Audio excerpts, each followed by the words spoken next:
Now let's have a look finally now at the phases of the trading cycle.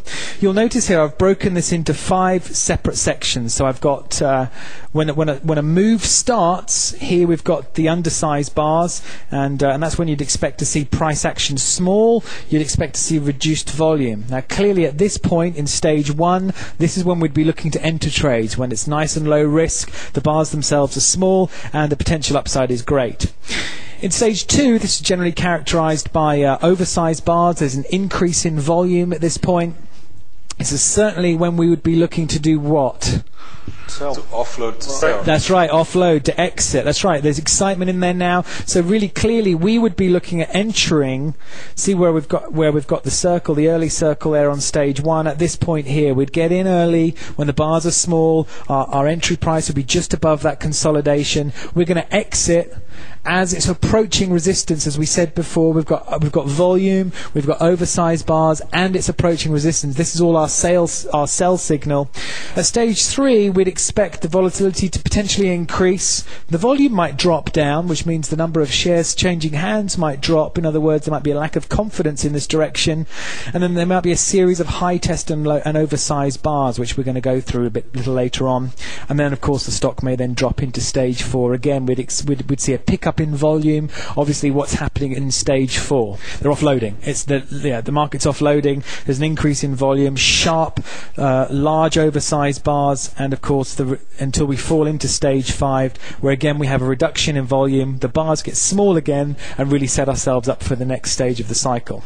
Can I just ask, with the in section 2, that's where you would start to apply your trailing stop loss? That's right. Yeah, that's right. We would look to, as soon as the stock's trading in this area at stage 2, at a minimum we've got our stop loss pretty much at break even. Now, if we never got to break even, we lost. We got duffed out straight away, and we'll find out about that very early on. The trade will be out and we'll be moving on.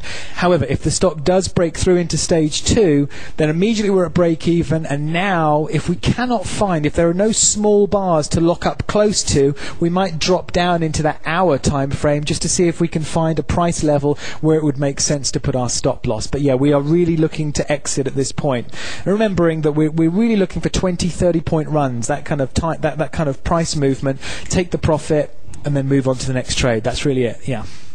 So let's now have a look at an example of a trading cycle here, and let me just zoom in on this. You can see here on Mega, in stage 1 here, this is where the bars are small, they're in a tight range. They finally break through of this range here, and you can see it's consistent with this resistance level here, which is around the sort of 255 mark.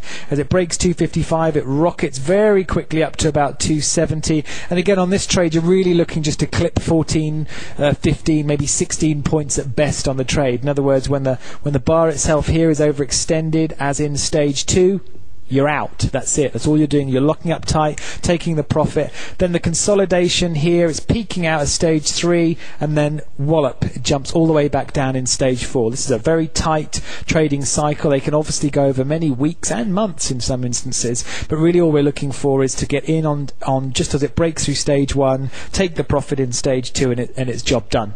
Tight. The stop loss is nice and tight to the base of stage 1 here, and we're taking the profit after we've hit our 10-15 point objective on this particular trade, and then locking up. We literally will move our stop loss based on what the hourly chart is saying if we can't find a nice support level on this chart. All right.